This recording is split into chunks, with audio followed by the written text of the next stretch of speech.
numbers, this is like a clash of styles, super high scoring team, best, one of the best defenses in the country that you guys have. Just, what can you say about that matchup?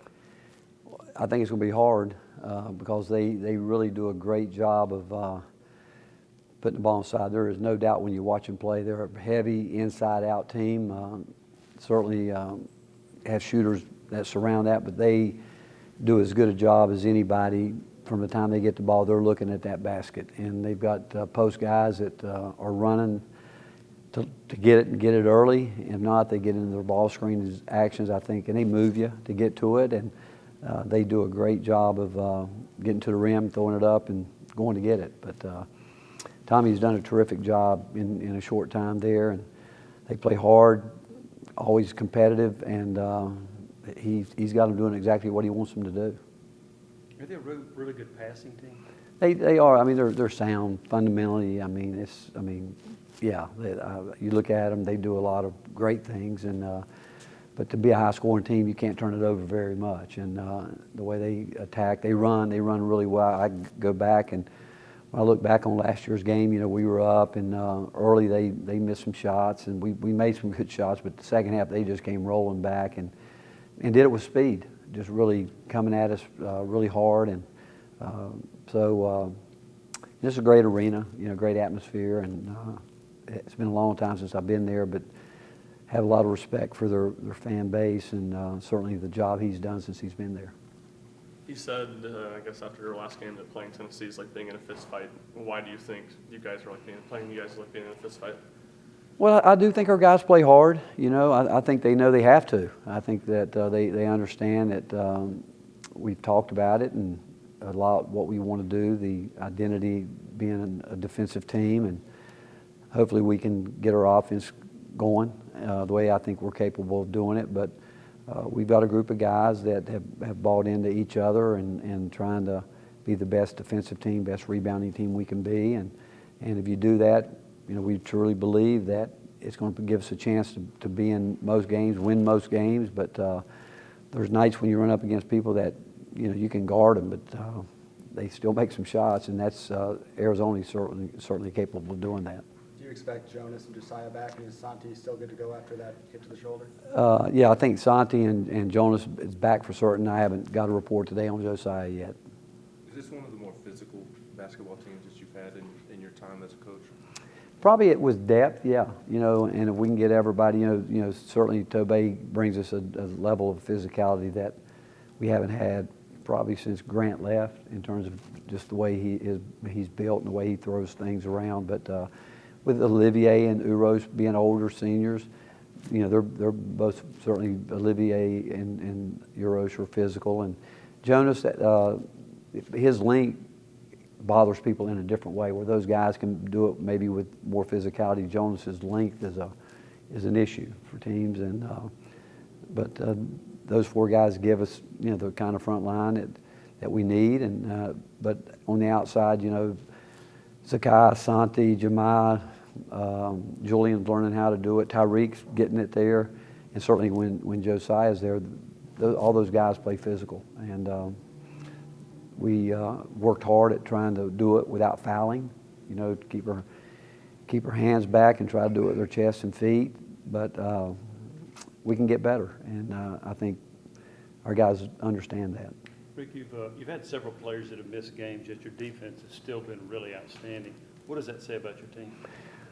Well, I think it says a lot about them, but I also think it says a lot about our coaching staff, because those guys, they do a terrific job of every day coming in focused to understand that we've got to be, we kept talking in the offseason, we've got to be better in all facets, but we knew we had to be better defensively, and mainly that being we've got to continue to get to our gaps early and rebound the ball, contest shots, all that. We've got to stop fouling three-point shooters, that's for certain.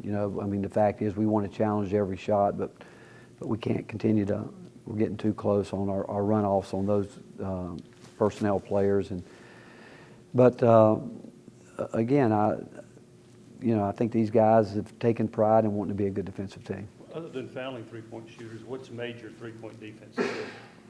Well, I think our coaches have done a good job with scouting in terms of how we play, but we go into every game personnel-based first in terms of knowing what we think each guy wants to do, wants to get done, and we try to focus on that. And obviously, we know that every team we play, they got good schemes, they've got good offense that they're running, but we're trying to understand that, and this team has done a good job for the most part. Did Sunday, the noise in the second half, help prepare you guys to go to a true road game? And do you think this team's ready for a true road environment? Yeah, I think so. Yeah, it was really interesting playing there because when their crowd came to life, it sounded like they had a full house, and when we were up, it sounded like we had it. So I think somewhere between the fans and the acoustics were pretty good. But when they started coming back and they were able to get into their, you can't. It's hard to press unless you're making shots to get your said. But some teams press made or miss, and but they more of a team that they relied on making shots to get into their press. And when they started getting downhill, scoring, we were catching the ball too deep. And again, the crowd got into it, and I thought our guys handled it. I don't think that rattled our guys at all. I just think the fact that we, at the end we had to make some big shots. We had 3 different guys do it, and at the end when we needed to come up with some stops and rebounds, we were able to do it. Coach, did Tobey show you enough to get regular minutes now? Or? Yeah, I think he has put himself in that position that we can count on him and put him out there early. And but I would say it about him and any guy on our team. If you get away from what we need you to do, that doesn't last very long. And but he's the one guy that will prepare and do. He had great preparation because we knew we were going to have to play him early. And to be honest with you, the coaching staff was excited about it because we watch him in practice. He wants to be good. He really does. He puts a lot of time into it. And but as you know, this is going to be a big game for our front line. They are big. They run. They're skilled. Their post guys, I think, look out for each other. And so we're going to have to be ready with our front line. It's the most important thing for Tobey, just to find that consistency and go do that night in, night out. Yeah, and I think he'll continue to learn how to score the ball. That's just coming with the fact that night in and night out he's playing with bigger, stronger players than he has. I'm sure, I can't imagine him being on the court too many times in high school where he wasn't the biggest guy, or even probably through the AAU.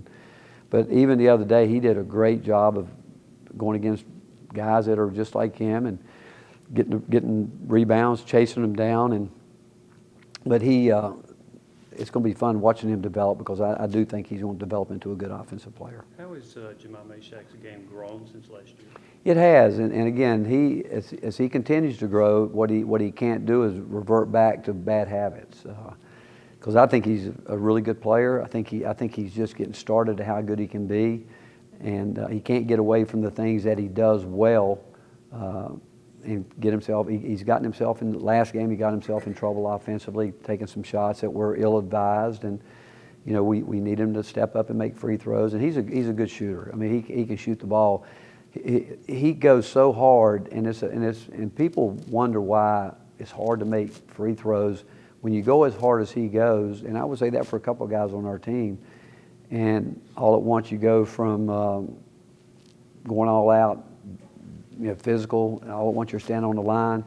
He's got to learn to control his breathing, slow down. I told him yesterday when we were in here working, I said, it's like golf. You don't see golfers drive. You see them drive off with the driver, but they don't putt with a driver. And I said, that's what you're shooting with a driver all the time. And I said, we got to get you under control with that. And he worked on it yesterday. And like I said, he's a hard worker and he wants to be good. And he's just getting started to be the kind of player he wants to be. Coach, what about his confidence? He mentioned that last year to this year, it's been a big jump for him, and that last year he might not have felt as confident taking the shot that he did against Maryland. What have you seen specifically with his confidence?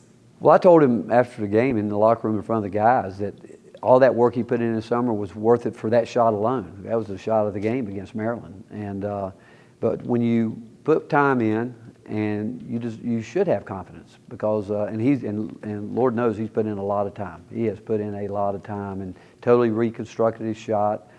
And he still got to. He's like any player. You don't ever stop improving.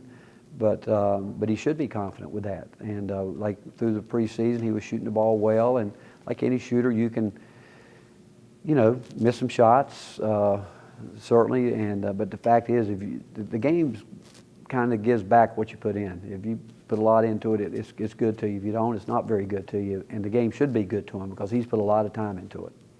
All right, thank you, Coach. All right, thank you, guys. Thank you. Thanks, Coach.